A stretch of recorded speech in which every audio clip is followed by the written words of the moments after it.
നമസ്കാരം. നമ്മുടെ കഴിഞ്ഞ ആഴ്ച വന്ന ഒരു പ്രമുഖമായ വാർത്ത, ഒരു 13 വയസ്സുള്ള ഒരു പെൺകുട്ടി അവരുടെ അമ്മയുടെ അച്ഛനെ അവരുടെ ചില ഇഷ്ടക്കാരായിട്ടുള്ള ആൺകുട്ടികൾക്ക്, അവരും 16-17 വയസ്സുള്ളവരാണ്, അവരെ കൊണ്ട് ക്വട്ടേഷൻ കൊടുത്ത് കൊല്ലിച്ച ഒരു കഥ നമ്മളെല്ലാവരും പത്രമാധ്യമങ്ങളിൽ വളരെ വിശദമായി വായിച്ചതാണ്. ഏതാനും ദിവസങ്ങൾ നമ്മുടെ നാട്ടിലെ ചാനലുകളും പത്രങ്ങളും ഒക്കെ ആഘോഷിച്ച ഒരു വാർത്തയുമാണത്. ഇപ്പോൾ നമ്മുടെ നാട്ടിലെ കുട്ടികൾ ഇത്തരത്തിലങ്ങ് നശിച്ചു പോയോ എന്നുള്ള രീതിയിലുള്ള ഇവാലുവേഷനും കാര്യങ്ങളും ഒക്കെ ഇതിനകത്ത് വരികയുണ്ടായി. ഒരുപാട് പേര് ഒരുപാട് തരത്തിൽ അതിനെക്കുറിച്ച് പരിതപിക്കുന്നതായിട്ട് കണ്ടു.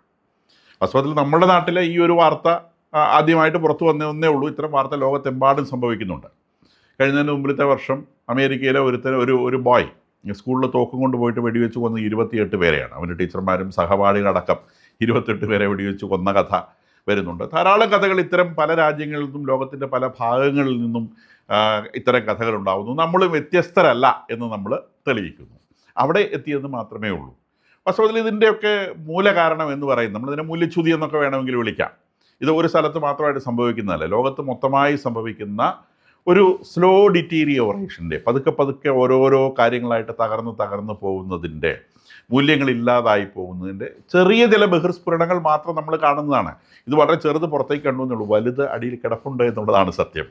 അപ്പം ഇതിൽ ഒരു ശിശു ജനിക്കുന്ന സമയത്ത് ആ ശിശുവിൻ്റെ മനസ്സൊരു വെള്ളക്കടലാസ് പോലെയാണ്. അതിലൊന്നുമില്ല, ബാക്കിയുള്ളത് മുഴുവൻ പിന്നീട് എഴുതി ചേർക്കപ്പെടുന്നതാണ്. ഇപ്പോൾ ഒരു ശിശു ഒരു കുടുംബത്തിൽ ജനിക്കുമ്പോൾ അതിന് ഈ ലോകത്തെക്കുറിച്ചുള്ള ആദ്യത്തെ വിവരങ്ങൾ നൽകുന്നത് അതിൻ്റെ മാതാപിതാക്കൾ, അതിൻ്റെ സഹോദരങ്ങൾ, അതിൻ്റെ ബന്ധുക്കൾ, അതിനോട് ചേർന്ന് നിൽക്കുന്നവരാണ്. അതായത് ഒരു കുട്ടിയുടെ മനസ്സിൻ്റെ രൂപപ്പെടൽ തുടങ്ങുന്നത് കുടുംബത്തിൽ വെച്ചാണ്. കുടുംബത്തിൽ നിന്ന് കുഞ്ഞിന് എന്താണ് കിട്ടുന്നത്, മൂല്യങ്ങൾ ലഭിക്കുന്നുണ്ടോ, എന്താണ് ശരി എന്താണ് തെറ്റ് എന്നതിനെ സംബന്ധിച്ചൊരു മൂല്യം ലഭിക്കുന്നുണ്ടോ. ഇത് വാക്കുകളിലൂടെ മാത്രമല്ല, കൂടുതലായിട്ടും കുഞ്ഞുങ്ങൾ ഇത് പ്രവൃത്തികളിലൂടെയാണ് വായിച്ചെടുക്കുക. മാതാപിതാക്കൾ ഏത് തരത്തിലാണ് അവരുടെ മുൻപിൽ വരുന്ന പ്രശ്നങ്ങളെ അഭിമുഖീകരിക്കുന്നത് എന്ന് മനസ്സിലാക്കിക്കൊണ്ടാണ് 2 വയസ്സും 3 വയസ്സും 4 വയസ്സും ഒക്കെയുള്ള കുഞ്ഞുങ്ങൾ അവരുടെ മനസ്സിലെ മൂല്യങ്ങളെ രൂപപ്പെടുത്തിയെടുക്കുന്നത്. മാതാപിതാക്കളാണ് കുഞ്ഞുങ്ങളെ സംബന്ധിച്ച് ഭൂമിയിലേക്ക് നൽകപ്പെടുന്ന ആദ്യത്തെ വെളിച്ചം എന്ന് നമ്മൾ മനസ്സിലാക്കണം. വരുന്ന മതങ്ങളുടെ ജോലിയും ഒക്കെ ഇത് തന്നെയാണ്. മൂല്യങ്ങൾ പഠിപ്പിച്ചു കൊടുക്കുക എന്നുള്ളതാണ് ഒരു മതത്തിൻ്റെ ജോലി. ഇപ്പോൾ മൂല്യങ്ങൾ പഠിപ്പിച്ചു കൊടുക്കുന്ന കൂട്ടത്തിൽ ഏറ്റവും പ്രധാനപ്പെട്ട കാര്യം സാമൂഹ്യ ജീവിതമാണ്. സഹോദരനെ സഹിക്കാൻ നമ്മൾ പഠിക്കേണ്ടതുണ്ട്. നമ്മളുടെ മാതിരി തന്നെയുള്ള റൈറ്റ് നമ്മളുടെ സഹോദരങ്ങൾക്കുമുണ്ട് എന്നുള്ള ഒരു മൂല്യമാണ് പലപ്പോഴും മതങ്ങൾ പ്രധാനമായിട്ടും പകർന്നു കൊടുക്കേണ്ടത്. വ്യക്തിയുടെ സത്യത്തെക്കുറിച്ചുള്ള ബോധ്യം, ധർമ്മത്തെക്കുറിച്ചുള്ള ബോധ്യം, ധാർമ്മികതയെക്കുറിച്ചുള്ള ബോധ്യം, ഒരു വ്യക്തി എന്ന് പറയുന്നത്, ഒരു വ്യക്തിത്വം എന്ന് പറയുന്നത് സത്യമാണ്, സത്യത്തിൽ ഉറച്ചു നിൽക്കുന്ന ഒരു വ്യക്തിയുടെ വ്യക്തിത്വമാണ് പ്രകാശമുള്ള വ്യക്തിത്വം എന്നുള്ള ബോധ്യം. ഇതൊക്കെ ബോധ്യങ്ങളാണ്. ഈ ബോധ്യങ്ങളായിട്ട് തന്നെ ഉള്ളിലേക്ക് കിട്ടണം, അല്ലാതെ ഒരു പാഠമായിട്ടല്ല, പുസ്തകത്തിൽ പഠിക്കുന്ന ഒരു പാഠമായിട്ടല്ല. അത് അങ്ങനെയാണെങ്കിലേ അത് ശരിയാവുകയുള്ളൂ എന്നുള്ള ഉറച്ച ഒരു ബോധ്യത്തിലേക്ക് എത്തിക്കുവാൻ മതങ്ങളടക്കമുള്ള കാര്യങ്ങൾക്ക് ഒരു വലിയ പങ്കുണ്ട് എന്നുള്ളൊരു വസ്തുതയാണ്. ആളുകളെ കൊല്ലാൻ പഠിപ്പിക്കുന്ന മതങ്ങളുടെ കാര്യമല്ല ഞാൻ പറയുന്നത്. മൂല്യങ്ങൾ ഉറപ്പിക്കാൻ, ഹൃദയത്തിൽ മൂല്യങ്ങൾ ഉറപ്പിക്കാൻ വേണ്ടി ശ്രമിക്കുന്ന മതങ്ങളെക്കുറിച്ചാണ് പറയുന്നത്. അപ്പം മതങ്ങൾക്കും അതിനകത്തൊരു വലിയ റോളുണ്ട്. പിന്നീട് നമ്മൾ സ്കൂളിലെത്തുമ്പോൾ സ്കൂളിലും ഈ മൂല്യങ്ങൾക്ക് അനുരൂപമായ കഥകളും കാര്യങ്ങളും ഒക്കെയാണ് കുഞ്ഞു പ്രായത്തിൽ പഠിപ്പിച്ചു കൊടുക്കുന്നത്. പിന്നീട് കമ്മ്യൂണിക്കേറ്റ് ചെയ്യാനുള്ള ഭാഷ നല്ലതുപോലെ വളരേണ്ടതുണ്ട്. അപ്പോൾ കമ്മ്യൂണിക്കേഷന് വേണ്ടിയുള്ള ഭാഷ വളർത്തുന്നു സ്കൂളിൽ. പിന്നീട് കണക്ക് പഠിപ്പിക്കുന്നു. കാരണം സയൻസ് എന്ന് പറയുന്നൊരു വിഷയം കൈകാര്യം ചെയ്യുന്ന ഭാഷയാണ് കണക്ക്. കണക്കിലൂടെയാണ് സയൻസിനെ നമ്മൾ കൈകാര്യം ചെയ്യുക. അപ്പോൾ കണക്ക് പഠിപ്പിക്കുന്നു. അപ്പോൾ നമ്മൾ പണ്ടത്തെ കുറച്ച് പഴയ കാലത്തെ ഒരു പ്രയോഗം അനുസരിച്ച് എഴുതാനും വായിക്കാനും കണക്ക് കൂട്ടാനും പഠിക്കുക എന്നാണ് പറയുക. കാരണം എഴുതലും വായിക്കലും എന്നുള്ളത് ഈ അറിവിൻ്റെ വലിയ ലോകത്തേക്കുള്ള തുറവിയാണ്. കണക്ക് കൂട്ടൽ എന്നുള്ളത് സയൻസിൻ്റെ ലോകത്തിലേക്കുള്ള തുറവിയാണ്.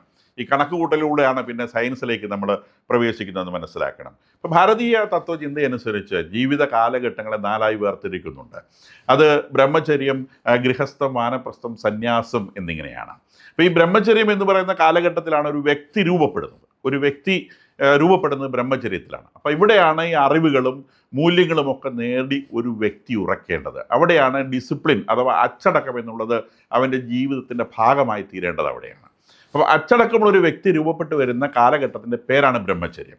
ബ്രഹ്മചര്യത്തിൽ അറിവ് നേടുന്ന കൂട്ടത്തിൽ സെലിബാസിയുമുണ്ട്. നിശ്ചയമായിട്ടും ലൈംഗികമായി യാതൊരു തരത്തിലുള്ള ഇടപെടലുകളും ഈ ബ്രഹ്മചര്യ കാലഘട്ടത്തില്ല. ബ്രഹ്മചര്യം എന്നതുകൊണ്ട് ലൈംഗികമായിട്ടുള്ള ഒരു വിരക്തി എന്ന് മാത്രമല്ല ഉദ്ദേശിക്കുന്നത്. ആ കൂട്ടത്തിൽ അറിവ് നേടുക എന്നുള്ള, ജീവിതത്തെക്കുറിച്ചുള്ള എല്ലാവിധ പാഠങ്ങളും പഠിച്ചെടുക്കുക എന്നുള്ള ഒരു കാര്യവും കൂടി അതിനകത്തുണ്ട്.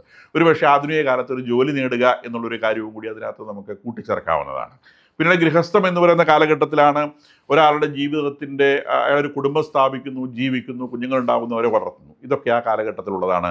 പിന്നീട് വാനപ്രസ്ഥവം എന്ന് പറഞ്ഞാൽ ഇവരുടെ ഉത്തരവാദിത്തങ്ങളൊക്കെ അടുത്ത തലമുറയിലേക്ക് പതുക്കെ പതുക്കെ കൈമാറി കൊടുക്കുന്ന ഒരു കാലഘട്ടത്തെയാണ് നമ്മൾ വാനപ്രസ്ഥവം എന്ന് വിളിക്കുന്നത്, അവസാനം സന്യാസം എന്ന് വിളിക്കുന്നത്. ഈ ലോകത്തിലുള്ള എല്ലാ കാര്യങ്ങളോടുമുള്ള താല്പര്യം വെടിഞ്ഞ് ദൈവമേ എന്ന് ചിന്തിച്ച് ജീവിക്കുന്ന കാലഘട്ടത്തെയാണ് സന്യാസം എന്ന് വിളിക്കുന്നത്. ഭാരതീയ ചിന്തയിലുള്ള ഒരു ക്ലാസിഫിക്കേഷൻ, വളരെ മനോഹരമായ ക്ലാസിഫിക്കേഷനാണ്.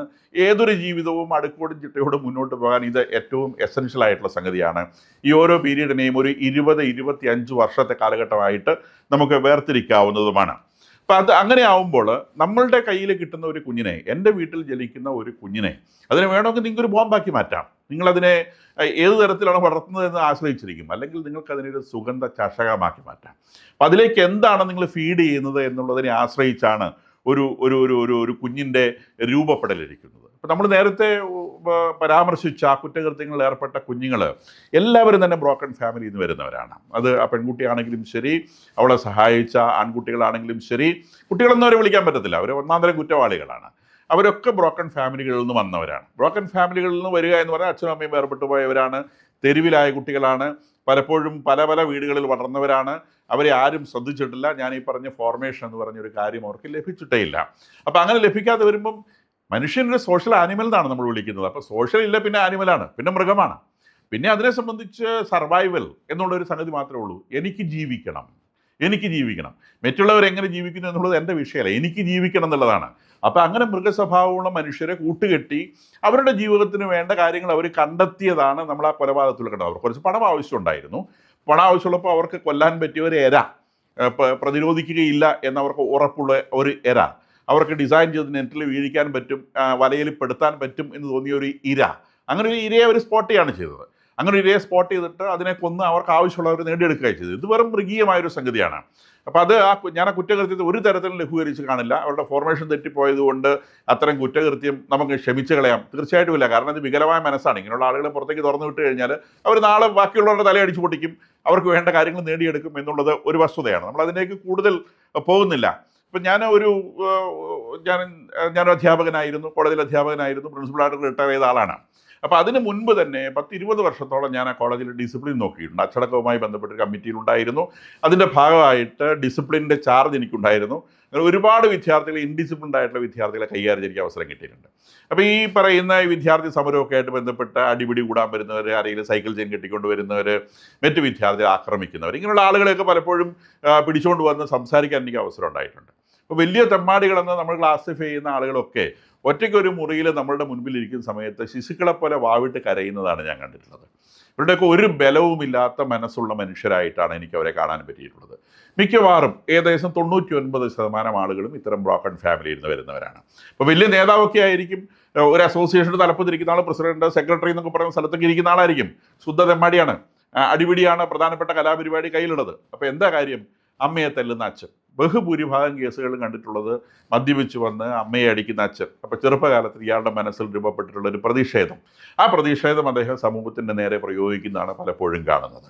അപ്പോൾ ഇങ്ങനെയുള്ള നമ്മളുടെ ഇത്തരം, അത് ഇന്ന സംഘടന എന്നില്ല, ചില സംഘടനകളിൽ കൂടുതലുണ്ട് എന്നുള്ളൊരു വസ്തുതയാണ്. എന്നാലും ഇത്തരത്തിലുള്ള സ്വഭാവ വൈകല്യങ്ങൾ പ്രദർശിപ്പിക്കുന്ന, അക്രമ സ്വഭാവം പ്രദർശിപ്പിക്കുന്ന, ആൻറ്റി സോഷ്യൽ ആക്ടിവിറ്റീസ് പ്രദർശിപ്പിക്കുന്ന ഈ വിദ്യാർത്ഥി യൂണിയൻ്റെ തലപ്പത്തുണ്ടായിരുന്ന, അല്ലെങ്കിൽ വിദ്യാർത്ഥി ഗ്രൂപ്പുകളുടെ ഓരോരോ ഗ്രൂപ്പുകളായിട്ടൊക്കെ അടികൂടാനൊക്കെ പോകുന്ന പിള്ളേരുണ്ട്. ഇതിൻ്റെയൊക്കെ തലപ്പത്തുള്ള ആളുകൾ ഇത്തരത്തിൽ പെടുന്ന ആളുകളാണ്. അപ്പോൾ അത് ആ രൂപപ്പെടുത്തിയ ആളുകൾക്കാണ് വാസ്തവത്തിൽ അതിൻ്റെ ഉത്തരവാദിത്വം ഉള്ളത് എന്നുള്ളൊരു വസ്തുതയാണ്. എന്ന് പറഞ്ഞുകൊണ്ട് ഈ വ്യക്തി ചെയ്യുന്ന കുറ്റത്തെ നമുക്ക് ലഘൂകരിച്ച് കാണാനാവില്ല. മറ്റൊന്ന്, നഷ്ടപ്പെട്ടു പോകുന്ന പ്രകാശഗോപുരങ്ങളാണ് നമ്മളുടെ ഇന്നത്തെ സമൂഹത്തിൽ നമുക്ക് ചൂണ്ടിക്കാണിക്കാൻ. ആരാണ് ഇതുപോലെ നമുക്ക് ജീവിക്കാം? നമ്മളൊക്കെ ജീവിച്ച കാലത്ത് എത്രയോ ആളുകൾ, നമ്മളുടെയൊക്കെ അധ്യാപകരൊക്കെ എത്രയോ ചിട്ടയായ ജീവിതം നയിച്ചവരായിരുന്നു. നമ്മുടെ മാതാപിതാക്കൾ എത്രയോ ചിട്ടയായ ജീവിതം നയിച്ചവരായിരുന്നു. വളരെ നേരത്തെ എഴുന്നേൽക്കുന്നു, അവനവൻ്റെ ജോലിയിൽ വ്യാപൃതരാകുന്നു, അത് വളരെ കൃത്യനിഷ്ഠയോടെ നിർവഹിക്കുന്നു, നേട്ടങ്ങൾ ഉണ്ടാക്കാൻ വേണ്ടി ശ്രമിക്കുന്നു. അധ്യാപകരാണെങ്കിലും അത്തരത്തിൽ തന്നെ. ഇന്നത്തെ കാലത്ത് എല്ലാവരും വ്യക്തിപരമായ താല്പര്യങ്ങളുടെ പിന്നാലെ ഓടുകയാണ്. മാതാപിതാക്കളെ സംബന്ധിച്ച് അച്ഛനൊരു താല്പര്യം, അമ്മയ്ക്കൊരു താല്പര്യം, അധ്യാപകരെ സംബന്ധിച്ചും അവർ അതിനെ ഒരു ജോലിയാണ്. അധ്യാപനം എന്നുള്ളത് ഒരിക്കലും ഒരു ജോലിയല്ല, അതൊരു തപസ്സാണ്. ആ തപസ്സിലൂടെയാണ് വാസ്തവത്തിലെ ഈ വിദ്യാർത്ഥികൾ എന്ന് പറയുന്ന ആളുകളുടെ മനസ്സ് രൂപപ്പെടുന്നത്. അപ്പോൾ അത് രൂപപ്പെടുത്താനുള്ള ഒരു തൊഴിലാണ് താൻ ചെയ്യുന്നതെന്ന ബോധ്യമുള്ള അധ്യാപകരുടെ എണ്ണം വല്ലാതെ കുറഞ്ഞു വരുന്നു. നമ്മൾ ഈ അടുത്ത കാലത്തൊക്കെ അധ്യാപക ജോലിയിൽ ഏർപ്പെട്ടിരുന്ന ചില ആളുകൾ ലഹരി വിറ്റ കാര്യങ്ങൾ വരെ നമുക്കറിയാം. നമ്മളുടെ എത്രയോ അധ്യാപകർ രാഷ്ട്രീയം കളിച്ച് നടക്കുന്നവരുണ്ട്. നിങ്ങൾ ഒരു പ്രത്യേക രാഷ്ട്രീയ പാർട്ടിയുടെ ആളായിട്ടാണ് ഒരു വിദ്യാഭ്യാസ സ്ഥാപനങ്ങളിൽ അറിയപ്പെടുന്നതെങ്കിൽ നിങ്ങളുടെ അഭിപ്രായവുമായി യോജിക്കാതെ എത്രയോ വിദ്യാർത്ഥികൾ ആ സ്ഥാപനത്തിലുണ്ടാവും. നിശ്ചയമായിട്ടും അധ്യാപകർക്ക് രാഷ്ട്രീയം പരിപൂർണമായിട്ട് നിരോധിക്കേണ്ടതാണ്. അധ്യാപകർക്കും വിദ്യാർത്ഥികൾക്കും ഒക്കെ നിരോധിക്കണം എന്നുള്ള അഭിപ്രായക്കാരനാണ് ഞാൻ. രാഷ്ട്രീയം വിദ്യാലയത്തിൽ കൊണ്ടുവരേണ്ട ഒരു സാധനമല്ല. കാരണം ഡിസിപ്ലിൻ എന്നുള്ളതാണ് വിദ്യാഭ്യാസത്തിൻ്റെ ഏറ്റവും അടിസ്ഥാനപരമായ കാര്യം. അച്ചടക്കമില്ലാതെ വിദ്യാഭ്യാസം ഇല്ല. അച്ചടക്കം എന്നുള്ളത് ഇന്നത്തെ രാഷ്ട്രീയ രീതികളുമായി ബന്ധപ്പെട്ട് ഒരിക്കലും അച്ചടക്കം എന്നുള്ളത് ഒരു രാഷ്ട്രീയ പാർട്ടിയും പ്രോത്സാഹിപ്പിക്കുന്ന ഒരു സാധനമല്ല. അച്ചടക്കം ഇല്ലായ്മയാണ് അവർ പ്രോത്സാഹിപ്പിക്കുക. അച്ചടക്കമില്ലായ്മ എന്ന് പറയുന്നത് വിദ്യാഭ്യാസത്തിന് നേരെ ഓപ്പോസിറ്റ് ആയിട്ടുള്ള സംഗതിയാണ്. അപ്പോൾ വിദ്യാഭ്യാസവും ഈ സാധനവും കൂടി ഒന്നിച്ചു പോവുകയില്ല. പിന്നെ ഇപ്പോഴത്തെ കുട്ടികളുടെ മുൻപിലൊക്കെ വരുന്ന കാർട്ടൂൺ കഥാപാത്രങ്ങളൊക്കെ വേണ്ടതെല്ലാം നേടുന്നവരാണ്. ഇപ്പം ഞാനിപ്പോൾ ചിന്തിക്കുകയായിരുന്നു, ഞങ്ങളുടെയൊക്കെ ചെറുപ്പത്തിൽ ഒരു സ്വർണത്തിനൊക്കെ ഒരു 10,000-2,000 രൂപ ഒക്കെ വിലയുള്ള കാലത്ത് ഒരു ചേതക് സ്കൂട്ടർ കിട്ടണമെങ്കിൽ 18,000-19,000 രൂപ കൊടുക്കണമായിരുന്നു. സ്വർണത്തിന് 2,000, ഒരു സ്കൂട്ടറിന് 19-20. അതുകൊണ്ട് തന്നെ ആരും അങ്ങനെ ഒരു സാധനത്തെക്കുറിച്ച് ആലോചിക്കുകയില്ല. ഇന്നിപ്പോൾ ഒരു പവൻ സ്വർണം വിറ്റ് കഴിഞ്ഞാൽ സുഖമായിട്ട് ഒരു കൊള്ളാവുന്ന 2 വീലർ വാങ്ങിക്കാൻ പറ്റും. അപ്പോൾ സ്വർണത്തിൻ്റെ വില വല്ലാതെ അങ്ങോട്ട് കയറി, മറ്റ് സാധനങ്ങളുടെ വില അതിനനുസരിച്ച് കയറിയില്ല എന്നുള്ള ഒരു സംഗതിയുണ്ട്. അതുകൊണ്ട് സ്വർണം കൊണ്ട് നടക്കുന്നതിൽ ഒരു വലിയ റിസ്ക്കും ഈ കുറ്റവാളികൾ ഈ വെല്ലുവിനെ തല്ലിക്കൊന്നതിനകത്തുനിന്ന് നമുക്ക് കിട്ടുന്ന ഒരു സംഗതിയാണ്. സ്വർണം കൊണ്ട് നടക്കുന്നത് വളരെ സൂക്ഷിക്കണം. കാരണം കുറച്ച് സ്വർണം കിട്ടിയാൽ തന്നെ ഒരുപാട് സാധനങ്ങൾ വാങ്ങിക്കാൻ കിട്ടും. അപ്പോൾ ഇവരുടെ ഈ കൊന്ന 4 പേർക്കും അവരുടെ ആവശ്യങ്ങൾ, ഒരാൾക്ക് ബൈക്കാണ്, ഒരാൾക്ക് ആപ്പിൾ ഫോണാണ്, ഇങ്ങനത്തെ പല പല താല്പര്യങ്ങൾക്കൊക്കെ ഉള്ള സാധനം ഈ കാർന്നവരുടെ കയ്യിൽ ചുമ്മാ പെട്ടിക്കാതിരിപ്പുണ്ടായിരുന്നു എന്നുള്ള ഒരു വസ്തുതയും അവിടെ ഉണ്ട്. ഒരുപാട് സാഹചര്യങ്ങളുണ്ട്, ഞാൻ അതിൽ എല്ലാത്തിലേക്ക് പോകുന്നതല്ല.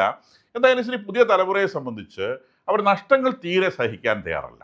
എല്ലാം നേട്ടങ്ങൾ, എല്ലാം പോസിറ്റീവായിട്ട് വരണം എന്നുള്ളതാണ്. ജീവിതത്തിൽ ഏറ്റവും പ്രധാനപ്പെട്ട സംഗതി സഹനം എന്നുള്ളതാണ്. മറ്റുള്ളവർക്ക് വേണ്ടി സഹിക്കാനുള്ള കഴിവാണ് വാസ്തവത്തിൽ ജീവിതത്തിലെ തൃപ്തി എന്ന് പറയുന്നത്. അത് ജീവിതത്തിൽ കുറച്ച് ആഴമുള്ള മനസ്സുള്ളവർക്ക് ഇത് മനസ്സിലാവും. വളരെ സൂപ്പർഫിഷ്യലായിട്ട് ജീവിക്കുന്ന ആളുകൾക്ക് സ്വന്തമായ സുഖം സ്വന്തം വയറ് നടക്കുക എന്നുള്ളതാണ് ഏറ്റവും തൃപ്തികരമായ കാര്യം എന്നൊരു തെറ്റിദ്ധാരണ വരും. വാസ്തവത്തിൽ നമ്മളുടെ കൈകൊണ്ട് മറ്റൊരാൾ രക്ഷപ്പെടുന്നത്, എഴുന്നേറ്റ് വരുന്നത് കാണുന്നതാണ് ജീവിതത്തിലെ ഏറ്റവും തൃപ്തികരമായ സംഗതി എന്ന് അത്തരമൊരു പ്രവൃത്തിയിൽ ഏർപ്പെട്ടവർക്ക് മാത്രം മനസ്സിലാവുന്ന ഒരു കാര്യമാണ്. നേരെ മറിച്ച് എല്ലാം ഞാൻ തിന്നുമ്പോഴാണ് സുഖമെന്നും മനസ്സിലാക്കുന്നവർ ഇത് തൊണ്ടയ്ക്ക് താവട്ടിറങ്ങി കഴിഞ്ഞാലും ടേസ്റ്റ് കഴിഞ്ഞു എന്നും പിന്നീട് അത് വയറിനകത്ത് നിന്നുണ്ടാക്കുന്ന വിമിഷ്ടമാണ് എന്നുള്ളതും അവർ അനുഭവപ്പെടും. പക്ഷേ വീണ്ടും ഇത് തിന്നുക എന്നുള്ള ചിന്തയോടെ മുൻപോട്ട് പോകുന്നതായിട്ട് നമുക്ക് കാണാം. നെല്ലിക്കയാണെങ്കിൽ ആദ്യം അത് കഴിക്കുമല്ലോ, കുറച്ച് വെള്ളം കുടിക്കുമ്പോൾ മധുരിക്കണമെങ്കിൽ ആദ്യം ആ കയ്പ് അനുഭവിക്കണ്ടേ. അപ്പോൾ ജീവിതത്തെ സംബന്ധിച്ച് സഹനങ്ങളാണ് ജീവിതത്തിൽ നേട്ടങ്ങൾ ഉണ്ടാക്കുന്നത് എന്ന ഒരു പാഠം ഒരുപക്ഷെ പുതിയ തലമുറയിൽപ്പെട്ടവർക്ക് കുടുംബത്തിൽ നിന്ന് പോലും ലഭിക്കുന്നില്ല എന്നുള്ളത് ഒരു വസ്തുതയാണ്. അത്യധികമായി ഇത്തരം എല്ലാ പരാജയങ്ങളുടെയും കാരണം കുടുംബത്തിനുള്ളിൽ തന്നെ സംഭവിക്കുന്ന അല്ലെങ്കിൽ മുൻ തലമുറയിലെ വ്യക്തികൾക്കുണ്ടായ മൂല്യച്യുതി. ഇത് തലമുറകൾ കൈമാറി വരുന്നതാണ്. ഞാൻ ആരെയും കുറ്റപ്പെടുത്താൻ വേണ്ടി പറഞ്ഞതല്ല, ഇത് പൊതുവായൊരു ഒബ്സർവേഷൻ മാത്രം പറയുന്നതാണ്. ആരെങ്കിലും കുറ്റപ്പെടുത്താൻ ഒന്നുമല്ല ഇത് പറയുന്നത്.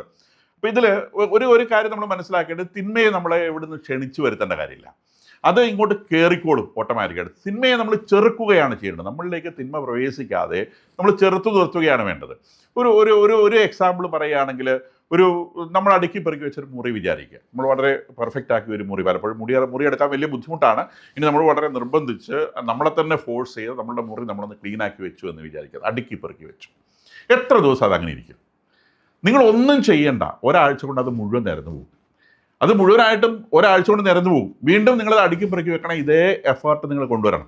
ഇതിനെ നമ്മൾ സയൻസിലെ എൻട്രോപ്പി എന്ന് വിളിക്കും. സെക്കൻഡ് ലോ ഓഫ് തെർമോഡൈനാമിക്സ് ആണ്. എൻട്രോപ്പി ഓട്ടോമാറ്റിക്കായിട്ട് കൂടിക്കൊണ്ടിരിക്കും. അതുപോലെ തന്നെയാണ് നമ്മളുടെ മനസ്സിൽ ഡിസോർഡർ, തിന്മ, അത് ഓട്ടോമാറ്റിക്കായിട്ട് പ്രവേശിക്കും. അത് പ്രവേശിക്കാതിരിക്കണമെങ്കിൽ നമ്മൾ ഫോഴ്സ് ചെയ്ത് അതിനെ ഒഴിവാക്കുകയും ഇടയ്ക്കിടയ്ക്ക് മനഃപൂർവ്വം നമ്മളുടെ മനസ്സിനെ അടുക്കി പെറുക്കി ചിട്ടയാക്കി വെച്ച് ഫോഴ്സിബിളായിട്ട് തന്നെ നമ്മളുടെ മനസ്സിനെ അടുക്കി പെറുക്കി വെക്കേണ്ടതായിട്ടുമുണ്ട് എന്നുള്ളത് ഒരു വസ്തുതയാണ്. ഇനി ഓരോ കാലഘട്ടത്തിൽ ലഭിക്കേണ്ട കാര്യങ്ങളാണ് അതാത് കാലഘട്ടങ്ങളിൽ ലഭിക്കുന്നത്. നമ്മൾ പലപ്പോഴും പറയുന്ന ഒരു കഥയിൽ, ഒരു പാത്രത്തിനകത്ത് കല്ലിട്ട് നിറച്ച കഥ. അപ്പോൾ അതിനകത്ത് ആദ്യം കുറച്ച് ഗുരുവും അദ്ദേഹത്തിൻ്റെ ശിഷ്യന്മാരും ചുറ്റും ഇരിക്കുമ്പോൾ അദ്ദേഹം ശിഷ്യന്മാർക്ക് ഒരു പാഠം നൽകുന്നതിന് വേണ്ടി ഒരു ഗ്ലാസിൻ്റെ ഒരു പാത്രത്തിനകത്ത് കുറേ വലിയ കല്ലുകൾ, ബോളിൻ്റെ വലിപ്പത്തിലുള്ള കല്ലുകൾ ഇട്ട് നിറച്ച് വയ്ക്കുന്നു, കുലുക്കി നിറച്ച് വയ്ക്കുന്നു. അപ്പോൾ ഇത് അദ്ദേഹം കുട്ടികളോട് ചോദിക്കും, ഇപ്പോൾ നിറഞ്ഞില്ലേ? ഇപ്പോൾ പറഞ്ഞു ശരി നിറഞ്ഞു എന്ന് പറഞ്ഞു ശരിക്കും നിറഞ്ഞിട്ടില്ല എന്ന് പറഞ്ഞ് അദ്ദേഹം അതിനകത്തേക്ക് കുറച്ച് ചരൾ ഇടുന്നു, കല്ലിനൊക്കെ ചെറിയ ചരൾ വാരിയിടുന്നു. എന്നിട്ട് പാത്രം നല്ലവണ്ണം കുലുക്കുന്ന സമയത്ത് ഈ ചരൾ ഈ പറയുന്ന ഈ വലിയ കല്ലിൻ്റെയൊക്കെ ഇടയിലുള്ള സ്ഥലങ്ങളിൽ പോയിട്ട് ഫില്ല് ചെയ്ത് വീണ്ടും പാത്രം നിറയുന്നു. അപ്പോൾ അദ്ദേഹം പറഞ്ഞു ഇപ്പോൾ ഈ പാത്രം നിറഞ്ഞില്ലേ? ശരിയാണ്. അവർ പറഞ്ഞു പാത്രം നിറഞ്ഞു, ശരിയാണ്. അപ്പോൾ അദ്ദേഹം പറഞ്ഞു ആയിട്ടില്ല, ഇനിയുമുണ്ട്. അങ്ങനെ അദ്ദേഹം അതിൻ്റെ മുകളിൽ കുറച്ച് മണൽ വയ്ക്കുന്നു, ചെറിയ മണൽ, നമ്മൾ കടലിൻ്റെ കരയിലോ കാണുന്ന ടൈപ്പ് സാൻഡ് വെച്ചിട്ട് അതിനെ ഒന്ന് കുലുക്കുന്നു. വീണ്ടും ആ മണൽ കുറേ ഇങ്ങനെ താഴ്ന്നു പോയി അടി മുതൽ ഇതിങ്ങനെ ഫില്ലായി വരുന്നു. അപ്പോൾ അദ്ദേഹം ചോദിക്കുന്നു, നിറഞ്ഞില്ലേ? കുട്ടിയോട് ശരിയാ നിറഞ്ഞു. പറഞ്ഞു, അല്ല ഇനിയും നിറയാനുണ്ട് എന്ന് പറഞ്ഞ് ഇതിനകത്തേക്ക് വെള്ളം ഒഴിക്കുന്നു. അങ്ങനെ വെള്ളം ഒഴിച്ച് അവസാനം അത് ഫില്ല് ചെയ്യുന്നു. പറഞ്ഞു, ഇപ്പോൾ ഇത് നിറഞ്ഞു, ഇനി ഇതിനകത്ത് സ്പേസ് സാധാരണഗതിയിലില്ല. അപ്പോൾ ഈ രീതിയിലാണ് നമ്മളുടെ മനസ്സിലേക്ക് നമ്മൾ കൊടുക്കേണ്ട സംഗതികൾ അതാത് സമയങ്ങളിൽ കൊടുത്തില്ലെങ്കിൽ, ആദ്യമേ ഈ പാത്രത്തിൽ വെള്ളമാണ് ഒഴിച്ചിരുന്നതെങ്കിൽ പിന്നീട് ഇതിനകത്ത് മണലോ ചരളോ കല്ലോ ഇടാൻ സാധിക്കുമായിരുന്നില്ല. ആദ്യം ഇതിനകത്ത് മണലാണ് ഇട്ടിരുന്നെങ്കിൽ കടൽ തീരത്തെ മണലാണ് ഇട്ടെങ്കിൽ പിന്നെ വെള്ളം മാത്രമേ ഒഴിക്കാൻ പറ്റുള്ളൂ, വേറെ മറ്റു രണ്ട് സാധനം ഇടാൻ പറ്റില്ല. ആദ്യമേ ഇതിനകത്ത് ചരളാണ് ഇട്ടതെങ്കിൽ ഇതിൽ പിന്നീട് മണലിടാം, വെള്ളം ഒഴിക്കാം, പക്ഷേ കല്ലിടാൻ പറ്റില്ല. അപ്പോൾ ഓരോരോ കാലത്ത് ഓരോ മനസ്സിനകത്തും ചെല്ലേണ്ട കാര്യങ്ങളുണ്ട്. ഒരു കുഞ്ഞിനെ വളർത്തുമ്പോൾ ആദ്യം മൂല്യബോധത്തിൻ്റെ കല്ലുകളാണ് അവനിലേക്ക് ആദ്യം ചെല്ലേണ്ടത്. പിന്നീട് ആ മൂല്യബോധത്തിൽ ഉറച്ച ആ കല്ലുകളിലാണ് പിന്നീട് നമ്മൾ പരിശ്രമം എന്ന് പറയുന്ന ഒരു കാര്യം, ശ്രമിച്ചുകൊണ്ടാണ് ജീവിതത്തിൽ മുന്നേറേണ്ടത് എന്നുള്ള സംഗതി പിന്നീട് നമ്മൾ കൊടുക്കേണ്ടത്. അങ്ങനെ പരിശ്രമത്തിൻ്റെ ആ വാല്യൂം കൂടെ മനസ്സിലായ കുഞ്ഞുങ്ങളിലേക്കാണ് നമ്മൾ ഭാഷാസ്വാധീനം നൽകേണ്ടത്. അങ്ങനെ ഭാഷാസ്വാധീനം കൂടെ ലഭിച്ച കുട്ടിക്കാണ് ശാസ്ത്രബോധം കൊടുക്കേണ്ടത്. ഓരോന്നും അതാത് കാലങ്ങളിൽ ലഭിച്ചില്ലെങ്കിൽ അത് പാകപ്പെട്ട രീതിയിൽ അതിൻ്റെ ഉള്ളിൽ പോവില്ല. നേരെ മറിച്ച് ഈ കുഞ്ഞ് ഇതൊക്കെ ലഭിക്കുന്നതിന് മുൻപ് ഒരു ലഹരിക്ക് അടിമയായി പോയി എന്ന് വിചാരിക്കുക. ലൈംഗികതയും ഒരുതരം ലഹരിയാണ്. അപ്പോൾ ഒരുപക്ഷെ ലഹരിക്ക് അടിമയായെങ്കിൽ ആദ്യം വെള്ളം ഒഴിച്ചു പോലിരിക്കും, ഈ മനസ്സ് നിറഞ്ഞിരിക്കും, പിന്നെ വേറെ തന്നെ അത് സ്വീകരിക്കില്ല. അല്ലെങ്കിൽ ലൈംഗികതയിലേക്ക് കടക്കുകയാണെന്ന് വിചാരിക്കുക, പിന്നെ വേറെ ഒന്നിനെക്കുറിച്ച് ചിന്തിക്കാൻ പറ്റില്ല, ഇത് മാത്രമേ ഉണ്ടാവുള്ളൂ. അപ്പം ഇവരുടെ മനസ്സിലേക്ക് വേറെ പഠിക്കേണ്ട കാര്യങ്ങളോ അല്ലെങ്കിൽ മൂല്യബോധമോ ഒന്നും അതിലേക്ക് പ്രവേശിക്കരുത്, നിറഞ്ഞു കിടക്കും. പലപ്പോഴും ഇത്തരം ആളുകൾ, ഈ കുറ്റകൃത്യങ്ങളിൽ ഏർപ്പെട്ട കുട്ടികളൊക്കെ തന്നെയും ഒരുപക്ഷെ ലൈംഗികമായി ദുരുപയോഗം ചെയ്യപ്പെട്ട ആളുകളൊക്കെ തന്നെയായിരിക്കും. നമ്മുടെ സമൂഹത്തിൽ ഒരുപാട് കുട്ടികൾ ലൈംഗികമായിട്ട് ദുരുപയോഗം ചെയ്യപ്പെടുന്നവരുണ്ട് എന്നുള്ളൊരു വസ്തുതയാണ്. പലപ്പോഴും ബന്ധുക്കളിൽ നിന്നാണ് ഇത്തരം കാര്യങ്ങൾ സംഭവിക്കുന്നത്. ഒരു വ്യക്തിത്വത്തിന് സംഭവിക്കാവുന്ന ഏറ്റവും വലിയ വൈകല്യങ്ങളിൽ ഒന്നാണ് കുഞ്ഞുങ്ങളുടെ മേലെ അടിച്ചേൽപ്പിക്കപ്പെടുന്ന ലൈംഗിക വൈകൃതം എന്നുള്ളതും ഒരു വാസ്തവമാണ്. അപ്പോൾ അങ്ങനെയുള്ള മനസ്സുകളൊക്കെ ആദ്യമേ വെള്ളം ഒഴിച്ച് നിറഞ്ഞതുപോലെ നിറഞ്ഞിരിക്കും, അതിനകത്തേക്ക് വേറെ ഒന്നും കയറുകയില്ല. അപ്പോൾ ആ മനസ്സ് ഇങ്ങനെ നിരന്തരമായിട്ട് ഇത്തരം കാര്യങ്ങൾ മാത്രം ചിന്തിച്ച് അതൊരു ലഹരിയാക്കി കൊണ്ടുനടന്ന്, ലഹരി എന്ന് വേണമെങ്കിൽ പറയാം, അഡിക്റ്റായിപ്പോയ ലഹരിയായിട്ട് കൊണ്ടു നടന്ന് അതിന് മുന്നേറാൻ പറ്റാത്തൊരു സാഹചര്യത്തിലേക്ക് എത്തിപ്പോകും. അപ്പോൾ ഇത്തരം കാര്യങ്ങളൊക്കെ വാസ്തവത്തിൽ ഈ ലോകത്തിലെ മൂല്യച്യുതി ഉണ്ടാക്കുന്നതിൽ ഈ കമ്മ്യൂണിസ്റ്റ് ലിബറലിസ്റ്റ് ചിന്താഗതികൾക്ക് വലിയ ഒരു പങ്കുണ്ട്. ഇത് ഇവിടുത്തെ കേരളത്തിലെ കമ്മ്യൂണിസ്റ്റെ കുറിച്ചല്ല ഞാൻ പറയുന്നത്. അതുകൊണ്ട് ലോകത്തെമ്പാടും ഉണ്ടായിട്ടുള്ള കമ്മ്യൂണിസം എന്ന് പറയുന്ന 17-ാം നൂറ്റാണ്ടിൽ ഉടലെടുത്ത് വന്ന സാധനം, 18-ാം നൂറ്റാണ്ടിൽ ഉടലെടുത്ത് വന്ന സാധനം, ആ സാധനമാണ് ഈ ലോകത്തിൽ മൂല്യച്യുതി എന്ന് പറയുന്ന സംഗതിയെ വളർത്തുവാനും വളമിടുവാനും ഏറ്റവും അധികം സ്വാധീനം ചെലുത്തിയിട്ടുള്ളത് കമ്മ്യൂണിസവും ലിബറലിസ്റ്റ് ചിന്താഗതികളുമാണ്. എന്തും ആവാം, നന്മ തിന്മ എന്നൊന്നുമില്ല, മനുഷ്യന് ഇഷ്ടമുള്ളത് അങ്ങ് ചെയ്താൽ മതി എന്നുള്ള ഒരു ചിന്തയിലേക്ക് പോകുന്നു. മറ്റുള്ളവനെ നോക്കേണ്ട, നിൻ്റെ വിജയം മാത്രം നീ നോക്കിയാൽ മതി, അല്ല നിൻ്റെ കൂട്ടത്തിൻ്റെ വിജയം മാത്രം നീ നോക്കിയാൽ മതി, മറ്റേ കൂട്ടത്തെ കൊന്നിട്ടാണെങ്കിലും നിനക്ക് ജയിച്ചാൽ മതി എന്നുള്ളൊരു ചിന്ത എന്ന് പറഞ്ഞാൽ മൂല്യം നഷ്ടപ്പെടുന്ന, അതിനെ നമ്മൾ മൂല്യബോധമില്ലായ്മ എന്ന് നമ്മൾ വിളിക്കും. അവസാനമായി നമ്മൾ മനസ്സിലാക്കേണ്ടത്, ഒരു കുടുംബം ഒരു കുഞ്ഞിന് വേണ്ടിയാണ് രൂപപ്പെടുന്നത്. ഒരു പക്ഷി അതിന് കൂട് കൂട്ടുന്നത് അതിന് മുട്ടയിട്ട് കുഞ്ഞുങ്ങളെ വിരിയിക്കാനാണ് അച്ഛനമ്മയുടെ കൂട് വയ്ക്കുന്നത്. അതുപോലെ തന്നെയാണ് മനുഷ്യൻ്റെ കുടുംബവും. ഒരു കുടുംബത്തിൽ ആത്യന്തികമായി കുഞ്ഞുങ്ങൾക്ക് വേണ്ടിയാണ് ഈ കുടുംബം ഉണ്ടാക്കുന്നതെന്ന് കുടുംബം ഉണ്ടാക്കുന്ന ആളുകൾ മനസ്സിലാക്കണം. അതുകൊണ്ട് തന്നെ ഒരുപാട് ത്യാഗം ആവശ്യമുണ്ട്. അവനവൻ്റെ ഒരുപാട് താല്പര്യങ്ങൾ അവർ വേണ്ടെന്ന് വെക്കേണ്ടി വരും. തമ്മിൽ പിരിയാനുള്ള സ്കോപ്പൊന്നും ഒരു കുടുംബത്തിൽ ഒരിക്കലുമില്ല. അങ്ങനെ തമ്മിൽ പിരിഞ്ഞു കഴിഞ്ഞാൽ മാതാപിതാക്കൾക്ക് ഒരു പ്രശ്നം ഉണ്ടാകുകയില്ല, അതിൽ പരിക്ക് പറ്റുന്നത് കുഞ്ഞുങ്ങൾക്ക് മാത്രമായിരിക്കും. അങ്ങനെ പരിക്ക് പറ്റിയ കുഞ്ഞുങ്ങളാണ് പിന്നീട് സമൂഹത്തിൽ ബോംബുകളായി മാറുന്നത് എന്ന് മനസ്സിലാക്കണം. അത് കഴിഞ്ഞ് പത്രവാർത്ത ഉണ്ടാക്കിയിട്ട് കാര്യമില്ല. വേറൊന്ന്, നമ്മളുടെയൊക്കെ കുടുംബങ്ങളിൽ നഷ്ടപ്പെട്ടു പോയ അപ്പൻ എന്ന് പറയുന്നൊരു കസേരയുണ്ട്. ഇപ്പോൾ ഇക്വാലിറ്റി എന്നതിൻ്റെ പേരിലൊക്കെ, അല്ല സ്ത്രീ സമത്വം പുരുഷ സമത്വം എന്നൊക്കെ പറയുന്ന പല പേരുകളിലും അച്ഛൻ്റെ കസേരയിൽ കയറി അമ്മ ഇരിക്കുന്നതല്ല ഇക്വാലിറ്റി എന്ന് പറയുന്നത്. ഒരു കുടുംബത്തിലൊരു അപ്പൻ ആവശ്യമുണ്ട്. അമ്മയുടെ നനുത്ത സ്നേഹവും അപ്പനിൽ നിന്ന് വരുന്ന ചിട്ടയോടെയുള്ള ഒരു വളർത്തലും കൂടി ചേരുമ്പോഴാണ് ഒരു കുഞ്ഞ് ഒരു നല്ല വ്യക്തിയായി വളർന്ന് നമ്മൾ മനസ്സിലാക്കണം. പിന്നെ ഒന്ന് നഷ്ടപ്പെട്ടു പോയത് വടി ഉപേക്ഷിച്ച അധ്യാപകരാണ്. അധ്യാപകൻ്റെ പല്ലും നഖവും പറിച്ചു കളഞ്ഞു. പിള്ളേരെ അധ്യാപകരെ തെല്ലുന്ന കാലത്തിലേക്ക് എത്തിപ്പോയത് നമ്മളുടെ സമൂഹത്തിന് സംഭവിച്ച വലിയ മൂല്യച്യുതിയുടെ കാര്യങ്ങളാണ്. വളർത്തിക്കൊണ്ടുവരുന്നവന് വെളിച്ചമേത് ഇരുട്ടേത് എന്ന് കാണിച്ചു കൊടുക്കാൻ സാധിക്കാത്ത വിധം, മൂല്യബോധം നമ്മളുടെ അധ്യാപകർക്ക് പകർന്നു കൊടുക്കാൻ കഴിയാത്ത വിധം അവരുടെ കൈകളെ ബന്ധിച്ചു കളഞ്ഞു എന്നുള്ളതും ഒരു വസ്തുതയാണെന്ന് നമ്മൾ മനസ്സിലാക്കണം. യേശു പറയുന്ന ഒരു വചനമുണ്ടല്ലോ, നിൻ്റെ കണ്ണ് കേടുള്ളതാണെങ്കിൽ ശരീരം മുഴുവൻ ഇരുണ്ടതായിരിക്കും, എന്നാൽ നിന്നിലുള്ള വെളിച്ചം ഇരുട്ടായാൽ ഇരുട്ട് എത്ര വലുതായിരിക്കും. അതായത് കണ്ണ് എന്നതുകൊണ്ട് ഉദ്ദേശിക്കുന്നത് നിങ്ങൾ ലോകത്തിൽ നിന്ന് സ്വീകരിക്കുന്ന ജ്ഞാനത്തെയാണ്. പ്രകാശം എന്നതുകൊണ്ട് ഉദ്ദേശിക്കുന്ന ലോകത്തിൽ നിന്ന് സ്വീകരിക്കുന്ന ജ്ഞാനത്തെയാണ്. നിങ്ങൾ ലോകത്തിൽ നിന്ന് തെറ്റായ ജ്ഞാനമാണ് സ്വീകരിക്കുന്നതെങ്കിൽ, ആ ജ്ഞാനം കൊണ്ടാണ് നിങ്ങളുടെ മനസ്സ് നിറച്ചതെങ്കിൽ, നിങ്ങളിലെ പ്രകാശം ഇരുട്ടായിപ്പോയി എന്നർത്ഥം. അങ്ങനെ നിങ്ങളിലെ പ്രകാശം ഇരുട്ടാണെങ്കിൽ ആ ഇരുട്ട് എത്ര വലുതായിരിക്കും എന്നാണ് ക്രിസ്തു ചോദിക്കുന്നത്. ഇതാണ് വാസ്തവത്തിൽ നമ്മളിവിടെ കണ്ടത്. ഈ കുഞ്ഞുങ്ങളൊക്കെ മനസ്സിനെ ഇരുട്ടുകൊണ്ട് നിറച്ചവരാണ്. ആ ഇരുട്ടിൻ്റെ ആഴമാണ് സ്വന്തം വലിയച്ഛനെ കൊട്ടേഷൻ കൊടുത്ത് കൊല്ലിക്കുക വഴി ആ കൊന്നവരും കൊല്ലിച്ചവരും കാണിച്ചതെന്നും നമ്മൾ തിരിച്ചറിയേണ്ടതുണ്ട്. ഈ ചാനൽ നിങ്ങൾക്ക് ഉപകാരപ്രദമായി തോന്നുന്നുണ്ടെങ്കിൽ ദയവായി സബ്സ്ക്രൈബ് ചെയ്യുക.